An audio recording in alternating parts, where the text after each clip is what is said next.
So, let's get into one of these strangest, most practical, and, well, stickiest details in all of ancient history.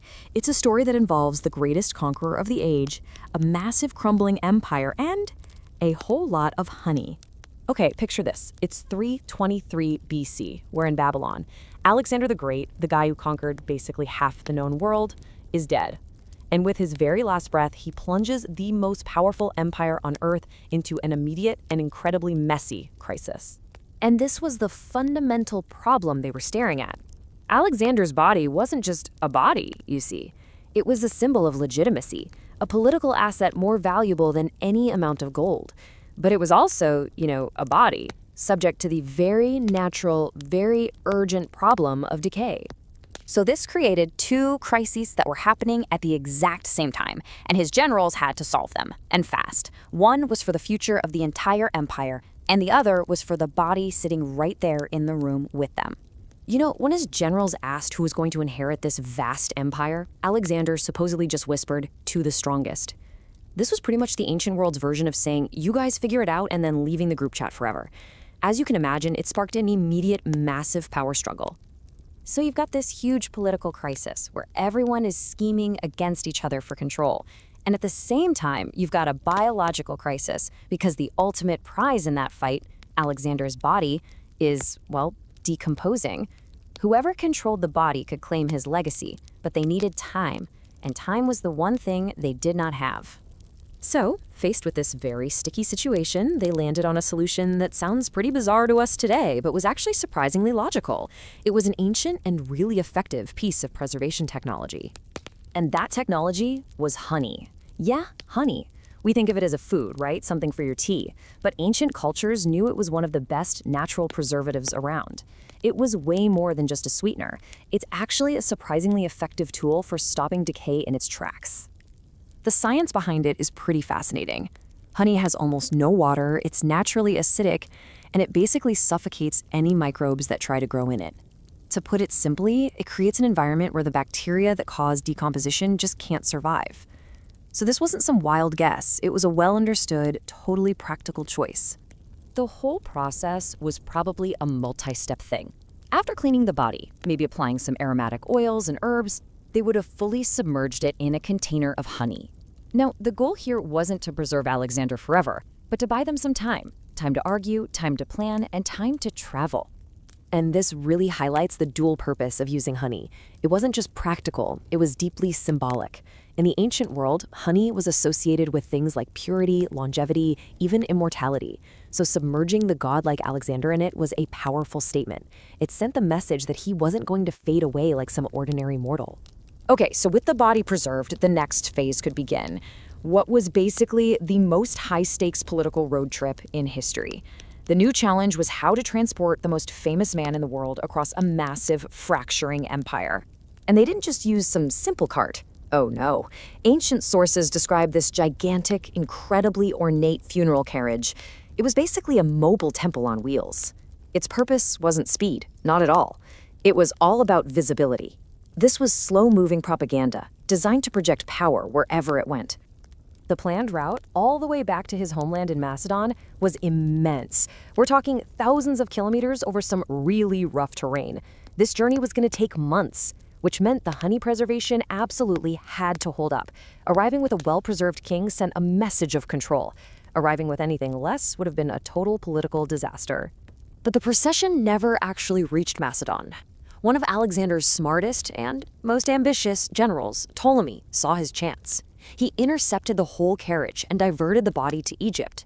It was an audacious move that basically declared to the world, "You see the symbol of power? Yeah, it's mine now." And with that one incredible move, Ptolemy seized the ultimate symbol. He then used it to secure his own legitimacy and build a dynasty that would end up lasting for centuries. By having Alexander's body, Ptolemy instantly legitimized his claim to Egypt. It connected him directly to Alexander's divine legacy, it transformed his new capital of Alexandria into a major center of the world, and it created a must-see political and religious destination for generations of rulers to come. The body's final resting place became this magnificent tomb right in Alexandria. I mean, the symbolism there is just perfect, right?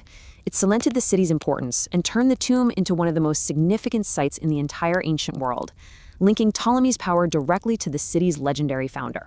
But, even the best preserved symbols don't last forever. The final chapter of Alexander's body is actually one of history's greatest and most fascinating ironies. For hundreds of years, that tomb remained a huge attraction. We're talking leaders like Julius Caesar and the Emperor Augustus making pilgrimages just to stand before the conqueror, probably hoping to absorb some of his greatness. His political power really did outlast his life by a long, long time. And yet, after all that effort, the honey, the mobile temple, the grand tomb in Alexandria, we have absolutely no idea where he is. The location of one of history's most important graves has been completely lost. The man that everyone wanted to possess, in the end, just disappeared. Which leaves us with a final thought, doesn't it? This entire story of power, legacy, and empire all turned on a simple, practical decision to use honey. It really makes you wonder, what other strange, seemingly small solutions have been quietly shaping the course of history all along? All right, let's just jump right in, because this has to be one of the weirdest and most fascinating details from all of ancient history. We're talking about what happened to Alexander the Great's body after he died. And trust me, it's a wild story of power, politics, and, yeah, honey. I know, right? Preserved in honey? It sounds like something out of a legend, or maybe even a punchline. But this was no joke. It wasn't some random ritual either. It was actually a really clever, really practical solution to a huge political mess. So how on earth did something as simple as honey become a major player in the fight for an entire empire? Let's get into it. So, picture this. We're in Babylon, it's 323 BC. Alexander, the guy who conquered basically the entire known world, is suddenly dead. And he's only 32. In an instant, the gigantic empire he pieced together is thrown into chaos. You see, Alexander was an absolute genius at conquering, but let's just say planning for the future wasn't exactly his strong suit. So when asked who should inherit his empire, his supposed last words were, "to the strongest." Now, you don't have to be a historian to know that's not a succession plan. That is basically the ancient world's version of tossing a lit match into a room full of gasoline and ambitious generals with armies. The power vacuum wasn't just big, it was immediate and total. Okay, so his top generals, we call them the Diadochi, which literally means the successors. They suddenly have two massive problems on their hands. The first one is obvious, who gets to rule this thing? But the second one is a little stranger. What do we do with the body? Because back then, a king's corpse wasn't just, a corpse. It was a symbol. It was a political asset. If you controlled Alexander's body, you could claim to be his true successor. And that, my friends, meant power. And this led to a very real, very practical problem. These generals, they needed time. Time to scheme, time to make deals, time to get ready for the all-out war they all knew was just around the corner. So burying him right away, totally out of the question. The only issue is, bodies don't exactly wait around, Especially not in the blistering heat of Babylon. Which brings us to their brilliant, if kind of sticky, solution, honey. And no, this wasn't just a wild shot in the dark. People in the ancient world knew their stuff. They knew that honey is an amazing natural preservative. Think about it.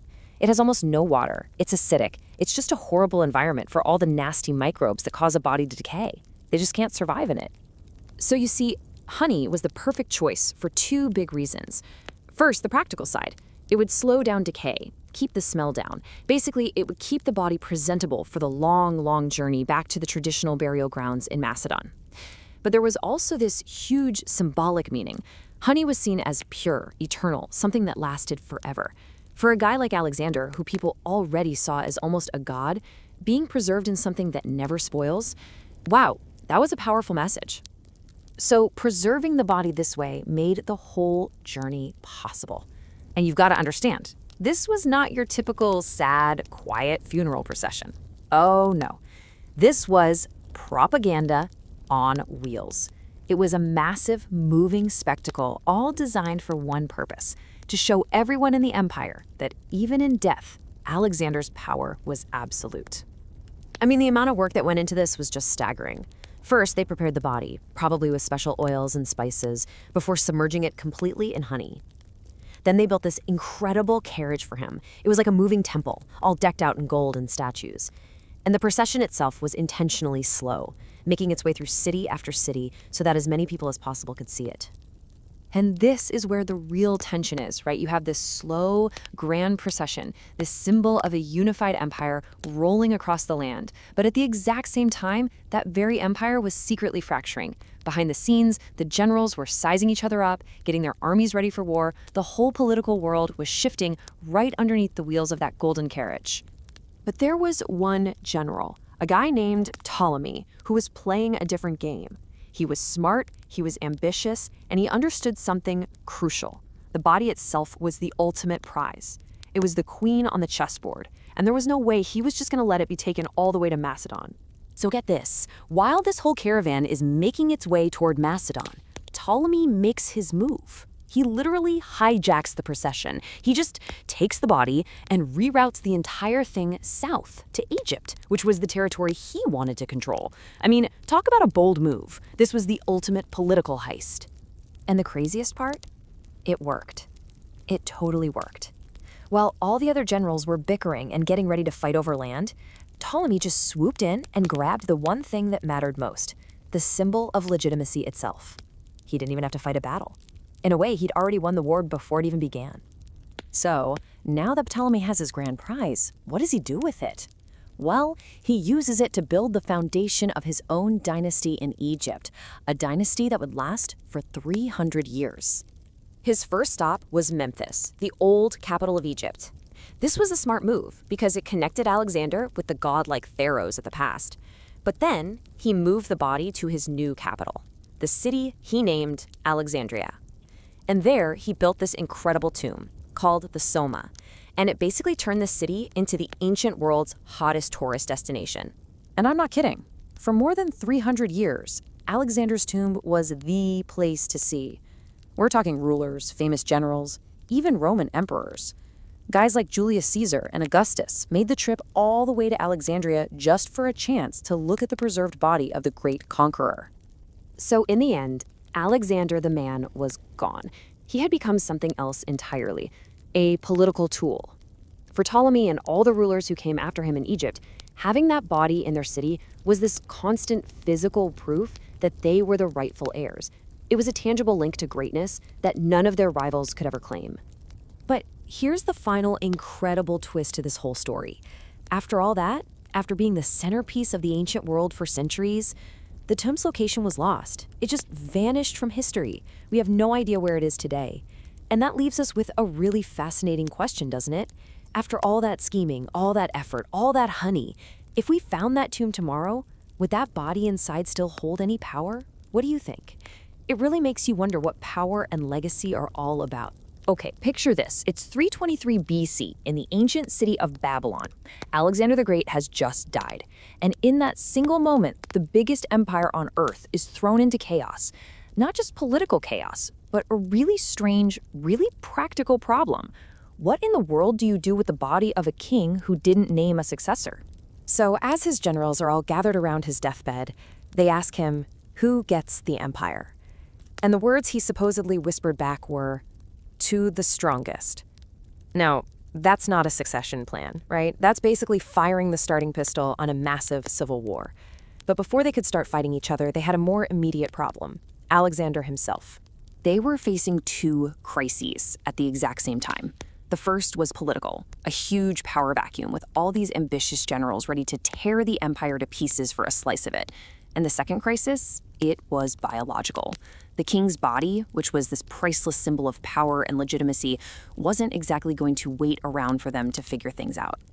Now, you might be thinking, why not just have a funeral and get it over with? Well, because burying Alexander meant fixing his body to one single location, and whoever controlled that location, that tomb, could claim they were his true heir. It would give them a massive political advantage. And there was no way any of these generals were going to hand that kind of power to a rival, so they needed to buy time. So this leads us to a purely logistical problem. They weren't looking for some beautiful, poetic send-off. No, they were looking for a way to hit the pause button on nature itself. They needed a preservation method that would last for a long journey across the empire, and, just as importantly, they needed something they could get their hands on, right there in ancient Babylon. And the solution they landed on, as wild as it sounds, was honey. You see, from a scientific standpoint, honey is a terrible place for bacteria to live. It's super acidic and has almost no water in it, so it basically dehydrates and kills any microbes that cause things to decompose. The ancients knew this worked. They might not have known the exact science, but they knew it worked. We don't have, an ancient instruction manual for this, but we can piece together how it probably went down. First, the body would have been cleaned completely. Then they almost certainly would have applied aromatic oils and herbs, partly to mask any smells, but also to slow down decay even more. And finally, the body was submerged completely in a vat of honey, sealing it off from the air and creating that amazing antibacterial barrier. But here's the genius part. Honey wasn't just practical. It was also incredibly symbolic. In the ancient world, people associated it with the gods, with purity, with immortality, mostly because honey itself never spoils. So putting Alexander in honey wasn't just about preserving a body. It was a powerful statement. It basically said, this ruler is not like other men. He will not fade away.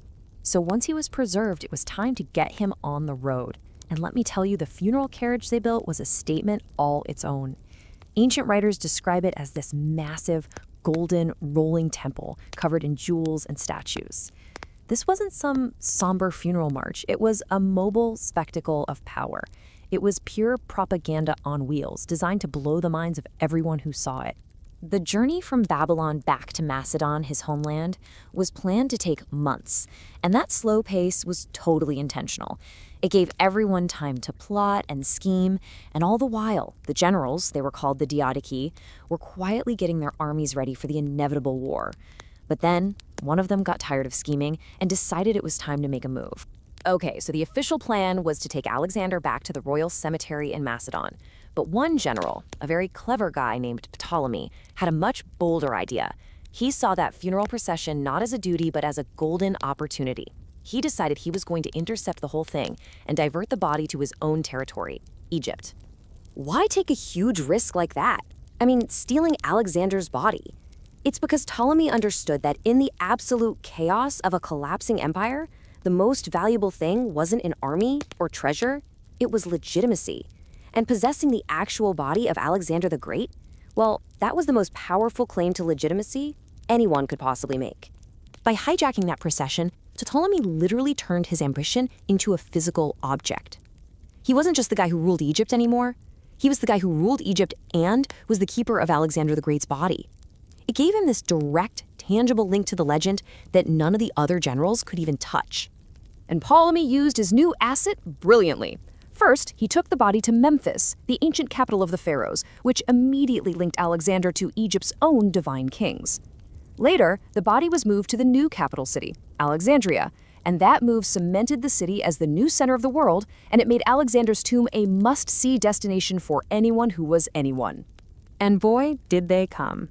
For hundreds of years, kings, generals, even Roman emperors like Julius Caesar and Augustus made the pilgrimage to Alexandria to see him.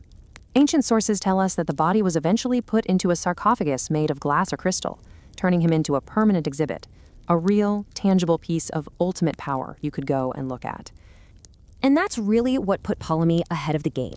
Sure, the other generals had big armies, they had political alliances, but in a world where everyone was claiming to be the rightful successor, he had the one thing that was undeniable. He had the physical proof of his connection to the empire's founder.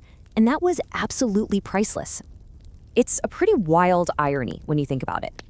Alexander the Great was a man who was constantly in motion, a man who never stopped conquering.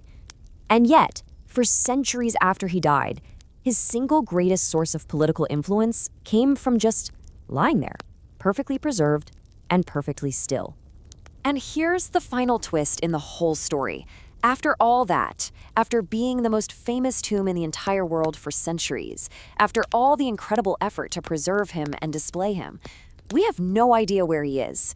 Sometime late in the Roman Empire, the location of Alexander's tomb was just lost, and it has never been found since. Ultimately, this whole strange story of Alexander's body shows us just how fast a person can be turned into a symbol, an asset, a tool for political gain. And it really makes you think about a question that we see pop up again and again throughout history. When does a person stop being a person and become a political instrument? Okay, let's dive right into one of history's wildest stories. Picture this. It's 323 BC. We're in Babylon, and the most powerful man in the known world, Alexander the Great, has just died. And in that very moment, his massive empire didn't just lose its leader, it gained a huge, urgent, and very, very dead problem. So what was this crisis? I mean, what was the first thing his powerful generals had to deal with, even before they could start fighting over who got the keys to the kingdom? It's a question you've probably never even thought to ask. The problem was Alexander himself, or to be more specific, his body. Because in the ancient world, a king's corpse wasn't just something you buried and forgot about. Oh no, it was a symbol, it was a political asset, and it was a ticking clock. Now, what's so fascinating here is just how fast everything went off the rails. Alexander's death didn't create just one problem, it instantly sparked two massive crises that were all tangled up together, threatening to rip his brand new empire to shreds. So when his generals, the guys we call the Diadochi, gathered around his deathbed and asked who should inherit everything, Alexander supposedly muttered, "to the strongest." I mean, that's not a succession plan. That is the ancient world's version of saying, you guys figure it out, and then just leaving the group chat forever. It was practically an invitation to all-out civil war. And this slide really lays it out perfectly. You've got this double-headed crisis. On one hand, the huge political question, who gets the empire? And on the other, this very, very practical, almost grim problem. What on earth are we going to do with the king's body, which is just sitting there in the Babylonian heat, reminding everyone that time is running out? And this is the absolute key to understanding the whole situation. The body itself was power. Whoever had Alexander's corpse could claim a direct line to his legacy, and that meant legitimacy. See, burying him quickly would just give a massive advantage to whoever controlled the burial ground. So nobody wanted to make a move. They needed to buy some time. But buying time when you're dealing with a body in that climate presents a very real, very biological problem. And this leads to one of the weirdest but most brilliant practical solutions in all of ancient history. Let's just think about the sheer challenge here for a second. The official plan was to take Alexander's body all the way from Babylon back home to Macedon for a proper royal burial. We are talking thousands of kilometers, a journey that would take months, through territory that was about to explode into war. Showing up with a perfectly preserved king? That sends a message of strength. Showing up with anything less? Well, that sends a very different message. So they needed a preservative, and long before we had modern chemistry, ancient civilizations were actually masters of using natural stuff to slow down decay. They just knew, from observation, that some things didn't go bad. And their solution? Honey. Now, I know that sounds absolutely bizarre, but if you look at the science, it was an absolutely brilliant choice. Honey has almost no water, so bacteria just can't grow in it. It's also really acidic, which is terrible for microbes. It creates a perfect airtight seal, and, hey bonus, it probably helped with the smell. It was practical, it was available, and it was incredibly effective. And we have to remember what the goal was here. They weren't trying to mummify Alexander for all eternity. Not at all. They just needed to keep him presentable for that long trip home. This was a tactical, temporary fix for a logistical and political nightmare. Okay, so the body is preserved in honey. A massive temple on wheels funeral carriage is built and starts its slow, long journey to Macedon. But while most of the generals were busy with their immediate power plays, one of them was thinking way, way ahead. He was planning one of the boldest heists in all of history. So you had two competing plans. On one side, the official plan. Send Alexander home to Macedon. It's traditional, it's respectful, but it's not very useful politically. On the other side, you've got Ptolemy, one of Alexander's smartest and most cunning generals. His plan? Hijack the body, take it to Egypt, the rich, stable territory he wanted for himself, and use it as the ultimate founding symbol for his new dynasty. And that is exactly what he did. While the other generals were distracted, plotting against each other, Ptolemy just rode out with his army, met the funeral procession, and diverted it. No messing around, no subtlety, just a bold, clear power move that said, "This belongs to me now." And you know what? Because everyone else was looking the other way, it totally worked. This single move, this one act of pure political genius changed everything. Ptolemy didn't just steal a corpse. He stole a legacy, and he used that legacy to build one of the longest-lasting kingdoms of the ancient world. So Alexander's final journey took a very sharp turn south. Instead of ending up in Macedon, he was first brought to Memphis, the ancient capital of Egypt. Later, he was moved to the shiny new capital city, Alexandria, and eventually put in a magnificent tomb called the Soma. Every single move was a calculated political statement. And this is where Ptolemy's true genius comes out. He didn't just move the body. He basically rebranded Alexander for an Egyptian audience. By bringing him to Egypt, he was able to perfectly weave the conqueror into the local tradition of god kings and divine pharaohs. Alexander, who was already rumored to be the son of a god, was now presented as a divine ruler, which of course made Ptolemy look like his chosen successor. And you can see the payoff right here. Having the body gave Ptolemy unbelievable prestige. It turned his capital, Alexandria, into a must-see pilgrimage site for future world leaders. We're talking Julius Caesar, Augustus, they all came to pay their respects. It was a real physical link to greatness that none of the other generals could ever hope to match. So Alexander, the man who was constantly on the move his entire life, ended up having this hugely influential afterlife just by staying perfectly still. But believe it or not, the story doesn't even end there. For hundreds of years, that tomb was a major attraction.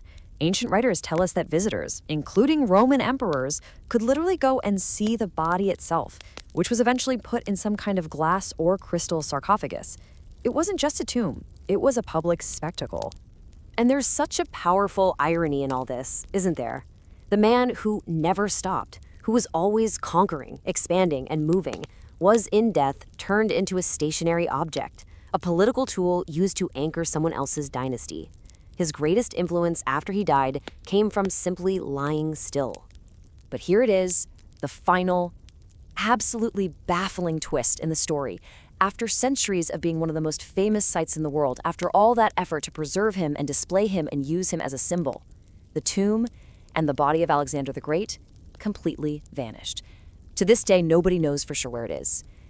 So, it leaves us with this final thought to chew on. What's actually more powerful in the long run? The living man who conquers the world, or the carefully preserved symbol of that man, which can be used to build and shape empires long after he's gone? It's a heck of a question, and one that history, in this very sticky situation, never quite gives us a clear answer to. So, when Alexander the Great died back in 323 BC, he left behind two things: the biggest empire the world had ever seen, and one absolutely enormous problem. You see, he never actually named a successor. But before his generals could even start tearing that empire apart, they had to deal with a much weirder, more urgent issue. What on earth were they going to do with his body? Imagine the scene. Alexander is on his deathbed in Babylon, and his top commanders are all gathered around. They ask him, who gets it all? Who inherits the empire?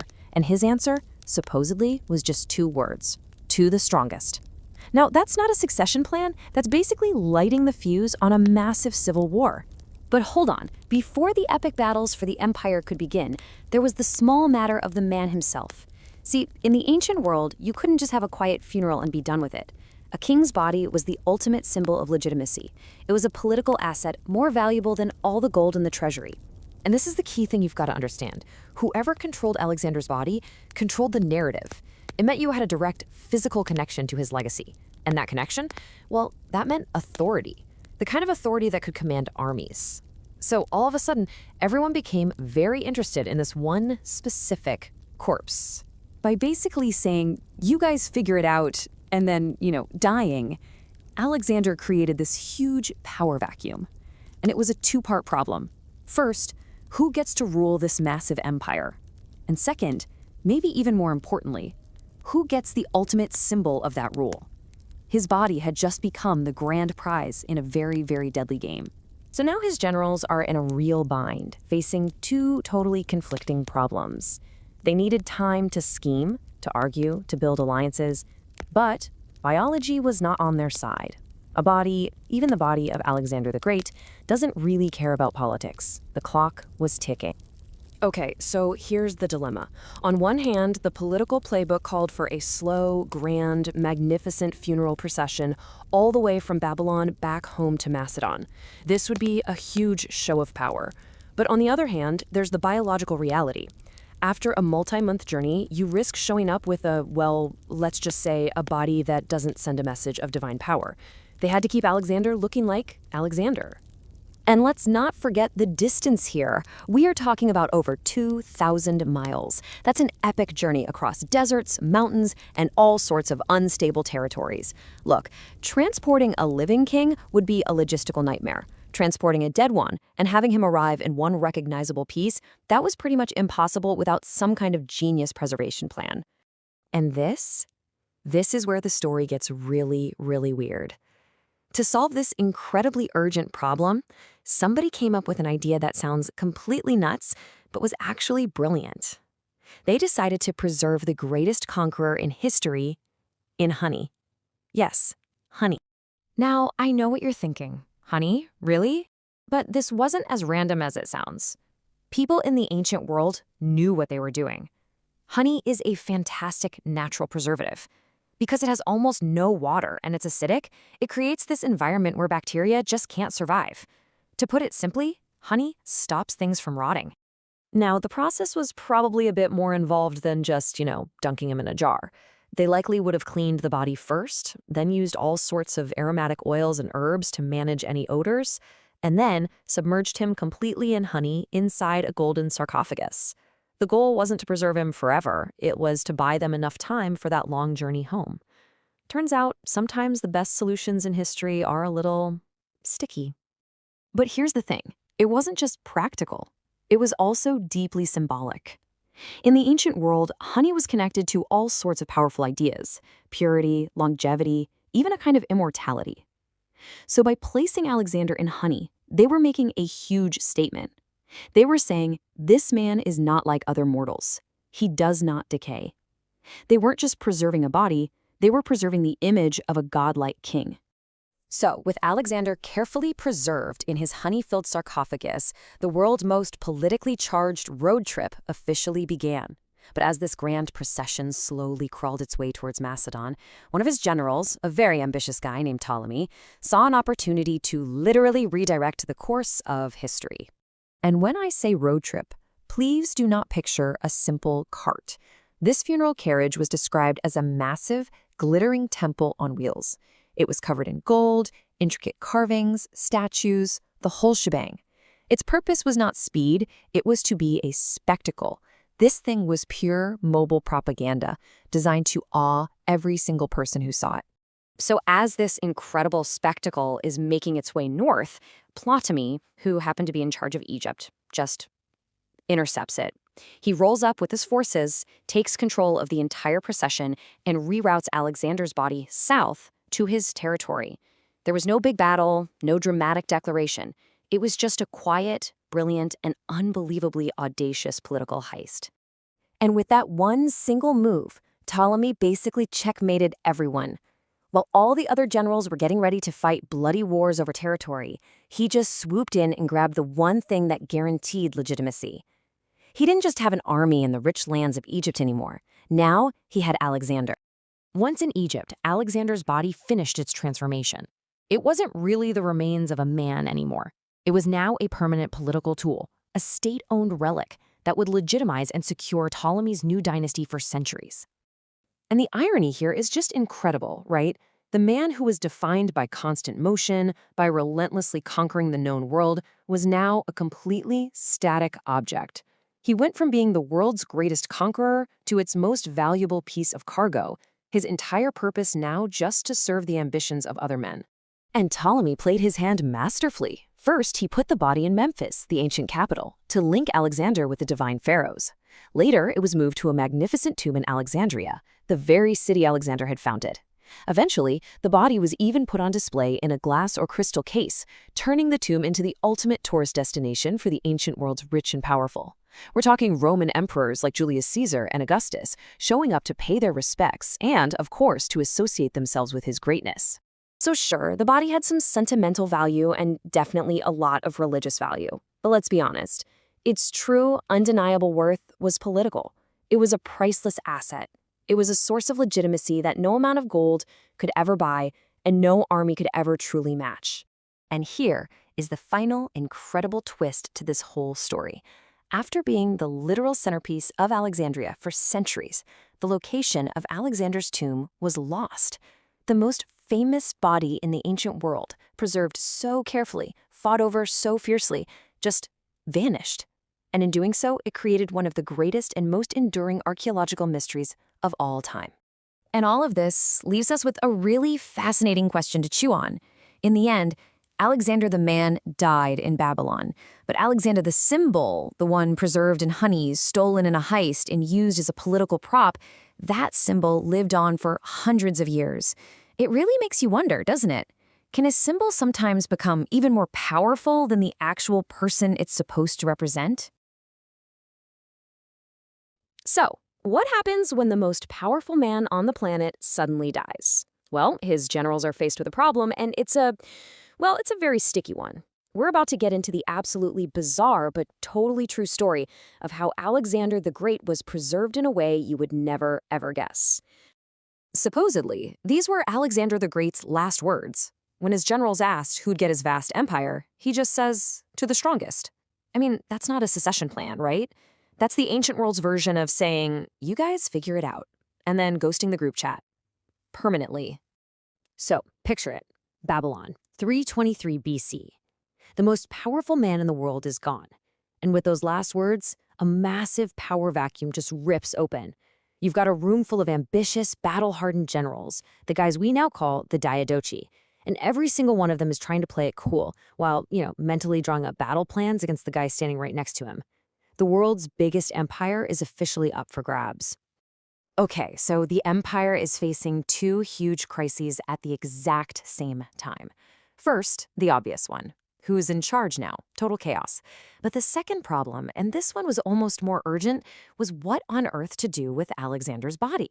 Because, see, it wasn't just a corpse. It was a political superweapon, a potent symbol of power.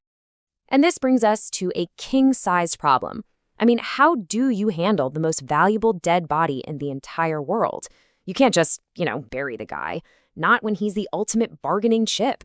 And here's why that mattered so much. Whoever had Alexander's body had his legacy. It was like a golden ticket to legitimacy. And with legitimacy, you could raise armies. So yeah, nobody wanted to rush this burial. They all needed time. Time to argue, to scheme, and let's be honest, to get ready for the massive civil war they all knew was coming. But, time isn't exactly a friend when it comes to biology. Decay was a huge problem, especially since the big plan was to haul his body all the way back to Macedon, his homeland, for a proper traditional burial. And we are not talking about a short trip here. This journey was immense, over 2,000 kilometers, from Babylon all the way to Macedon. You're crossing deserts, mountains, and all sorts of unstable territories. This was going to take months. They needed a long-term preservation method, and they needed one, like yesterday. So, honey, right? At first, it sounds completely absurd. Preserving one of the greatest conquerors of all time in honey? It sounds like a bad joke. But it was actually a stroke of absolute genius for both practical and symbolic reasons. Let's break down exactly why. Now, this is where it gets really cool. Ancient people were way smarter than we often give them credit for. They knew honey was a fantastic natural preservative. First, it has super low moisture, so it basically just sucks the water right out of bacteria and kills them. Second, it's highly acidic, which is a terrible environment for microbes. And third, it has these natural antibacterial enzymes. To put it simply, honey is a nightmare for anything trying to decompose. But it wasn't just about the science. The choice of honey was also a brilliant PR move. In the ancient world, honey was loaded with meaning. It represented purity, longevity, even immortality, all things you'd want associated with a guy like Alexander, who was already seen as practically a god. So dunking him in honey wasn't just stopping decay, it was making a powerful political statement. Okay, so the body's preserved. What's next? Well, getting him home. And this was not going to be some quiet, somber funeral procession. Oh no. This was going to be a full-blown spectacle.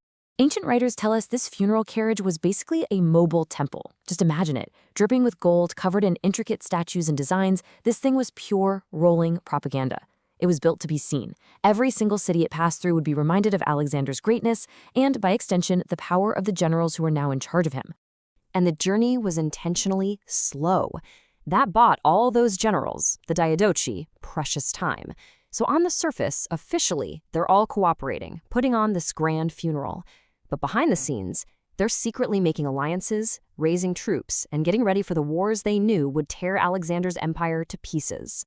But while everyone else was busy plotting and posturing, one of Alexander's most cunning generals, a guy named Ptolemy, saw a chance to just change the entire game. So the official plan, the one everyone had agreed to, was simple. It was traditional. Take Alexander's body from Babylon back home to Macedon for a royal burial. It was respectful, it followed custom, and it was what pretty much everyone expected to happen. Come on. Of course not. In a world with no king, plans are basically just suggestions, waiting to be broken by someone bold enough to do it. And that's exactly what Ptolemy did. Somewhere along the route, he just intercepted the procession. He took the body and rerouted the whole thing straight to Egypt, the territory he planned on ruling. It was an unbelievably bold heist, and it totally worked, because no one was really in a position to stop him. He had just stolen the single most important symbol of power in the entire empire. The message was crystal clear. This is mine now. Ptolemy's move wasn't just a simple theft, though. It was the foundation of an entire dynasty. Let's dig into how possessing one very well-preserved body allowed him to build an empire that would last for 300 years. It all boils down to one word: legitimacy.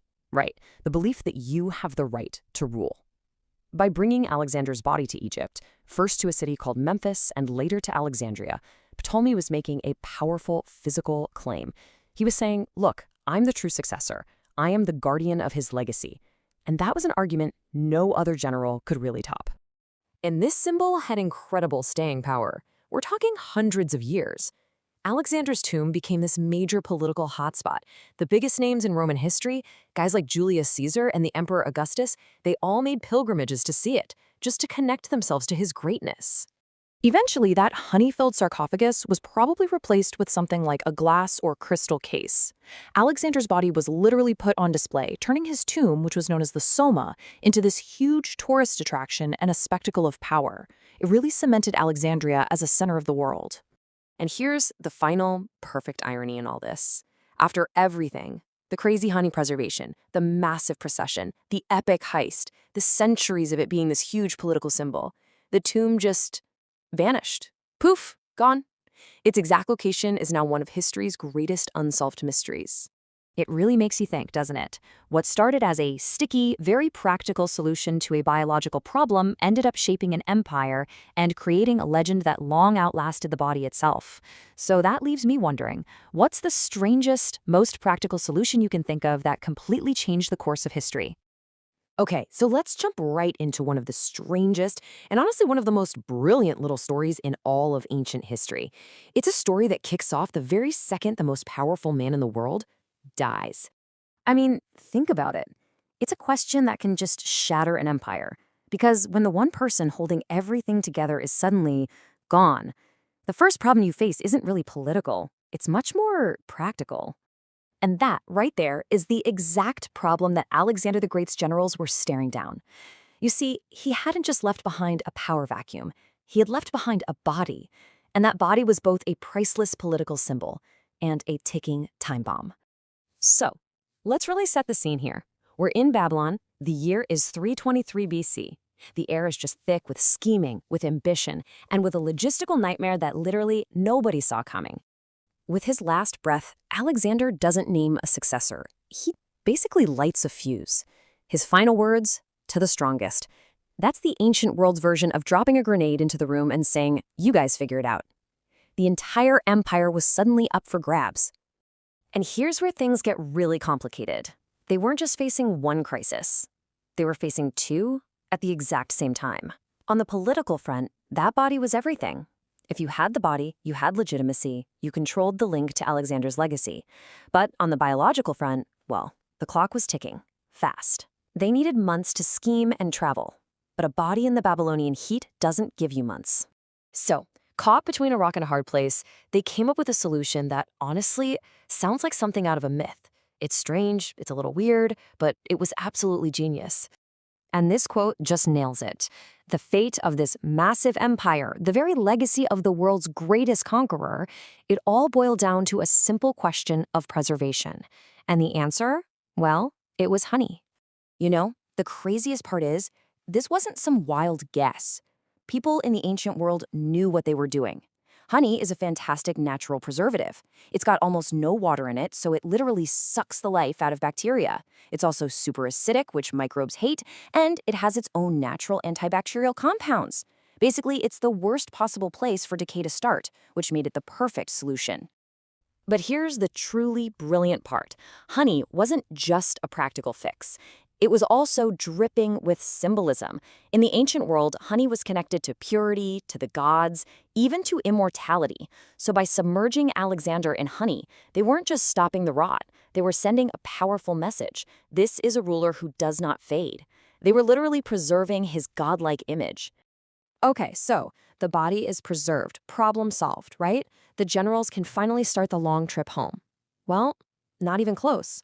Just because the biological clock was paused didn't mean the political one was. And this journey was about to take a very, very sharp turn.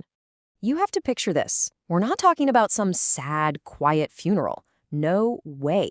This was a massive, glittering spectacle. The carriage itself was described as a mobile golden temple pulled by dozens of mules. It was pure propaganda on wheels, designed to awe every single person who saw it and remind them of Alexander's unmatched power. Now, the official plan was to take the body all the way back to Macedon, his homeland. But one of Alexander's cleverest generals, a man named Ptolemy, he had other plans. He knew that the body was the ultimate symbol of legitimacy. So, in one of the boldest moves in history, he just intercepted the procession. He took the body and rerouted the entire thing south to Egypt. And that is exactly what he did. It's just brilliant. While all the other generals were fighting over maps and armies, Ptolemy quietly went and stole the king. He didn't win a battle. He just rewrote the entire story. So what happened once Alexander's body arrived in Egypt? Well, with that one move, Ptolemy didn't just get himself a relic, he secured the foundation for a dynasty that would last for centuries. Alexander's body was about to begin a whole new chapter. First, Ptolemy brings the body to Memphis, the ancient capital of the pharaohs. A smart move, right? It instantly connects Alexander to Egypt's own gods and kings. Later, the body was moved to the city Alexander himself founded, Alexandria. And eventually, they took him out of the honey and put him in a glass sarcophagus, basically turning the world's greatest conqueror into a permanent public exhibit. And for hundreds of years, his tomb, called the Sema, became the ultimate tourist destination for the powerful. Ambitious leaders, famous Romans, even future emperors like Augustus and Caligula, they all made the pilgrimage. Why? To stand in the presence of greatness, to see the man himself. Just being near his body was a way to absorb some of that prestige and power. And that brings us to the final, haunting question. After all of that, the honey, the heist, the golden carriage, the centuries of being the most famous tourist attraction in the world, Alexander the Great's body just vanished. To this day, nobody knows where it is. The final resting place of the world's most famous conqueror remains one of the greatest unsolved mysteries in history.